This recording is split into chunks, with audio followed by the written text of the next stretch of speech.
സ്വകാര്യ മേഖലയിൽ കർണാടകക്കാർക്ക് വേണ്ടി സംവരണം പ്രഖ്യാപിച്ചിരിക്കുകയാണ് സിദ്ധരാമയ്യ സർക്കാർ. സി-ഡി കാറ്റഗറികളിൽ പെടുന്ന ജോലികളിൽ, അതായത് ഓഫീസ് ബോയ്, സൂപ്പർവൈസർ തുടങ്ങി വരുന്ന ആ കാറ്റഗറികളിൽ 100% നിയമനം കർണാടകക്കാരിൽ നിന്ന് ആയിരിക്കണം എന്നുള്ളതാണ് ഒരു വ്യവസ്ഥ. മറ്റൊരു വ്യവസ്ഥ 75% നിയമനം മാനേജ്മെൻറ്റ് ഇതര ജോലികളിൽ 75% കർണാടകക്കാർക്ക് വേണ്ടി മാറ്റിവെക്കണം. മാനേജ്മെൻറ്റ് വിഭാഗത്തിൽ വരുന്ന ജോലികളിൽ 50% മാറ്റിവെക്കണമെന്നുള്ളതാണ് ഈ കരട് നിയമത്തിലെ വ്യവസ്ഥ. ഈ ബില്ല് ഈ നിയമസഭാ സമ്മേളന കാലത്ത് തന്നെ അവതരിപ്പിക്കാൻ തന്നെയാണ് സർക്കാരിൻ്റെ നീക്കം. ഏതായാലും മലയാളികളെ സംബന്ധിച്ച് ഏതാണ്ട് 20 ലക്ഷത്തോളം മലയാളികൾ ബംഗളൂരുവിൽ മാത്രം ജോലി ചെയ്യുന്നുണ്ട്. അവരെ സംബന്ധിച്ച് ഇത് വല്ലാത്ത ആശങ്കയുണ്ടാക്കുന്ന ഒരു കാര്യമാണ്. തദ്ദേശീയർക്ക് മുൻതൂക്കം നൽകാനാണ് സർക്കാർ ഇങ്ങനെ ഒരു ബില്ല് പുറത്തിറക്കിയതെന്നാണ് പല വാർത്തകളിൽ നിന്നും അറിയാൻ കഴിഞ്ഞത്. എന്നിരുന്നാലും നിലവിൽ ജോലി ചെയ്യുന്നവർക്ക് കൂടുതൽ ഇനിയൊരു ബുദ്ധിമുട്ടുകൾ ഉണ്ടാവോ എന്നുള്ള ഒരു ആശങ്ക പലരും പങ്കുവയ്ക്കുന്നുണ്ട്. എന്നാൽ സർക്കാരിൻ്റെ ഈ നീക്കത്തിനെതിരെ കോർപ്പറേറ്റ് ലോകം ഇതിനോടകം രംഗത്ത് വന്നിട്ടുണ്ട്.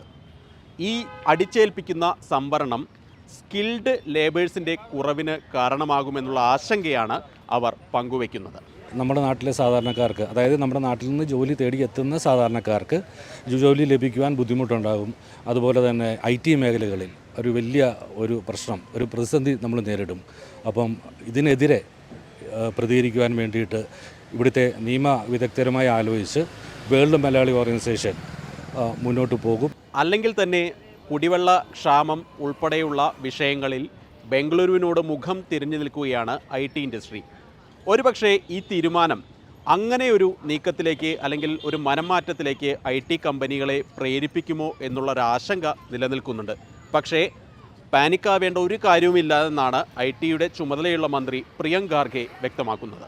There are more jobs than people. If you want to promote Kanrigas for jobs, spend more money on higher education, train them, spend more money skill development, spend more money internships, spend more money on apprenticeship programs, so they all become skilled. Not like this. ഇതിനു മുൻപ് ഹരിയാന, ആന്ധ്രാപ്രദേശ്, മധ്യപ്രദേശ് സംസ്ഥാനങ്ങളിലൊക്കെ ഇത്തരം നീക്കങ്ങൾ കൊണ്ടുവന്നിട്ടുണ്ട്. ഹരിയാനയിൽ ഈ നീക്കം പാടെ പാളുകയാണ് ചെയ്തത്.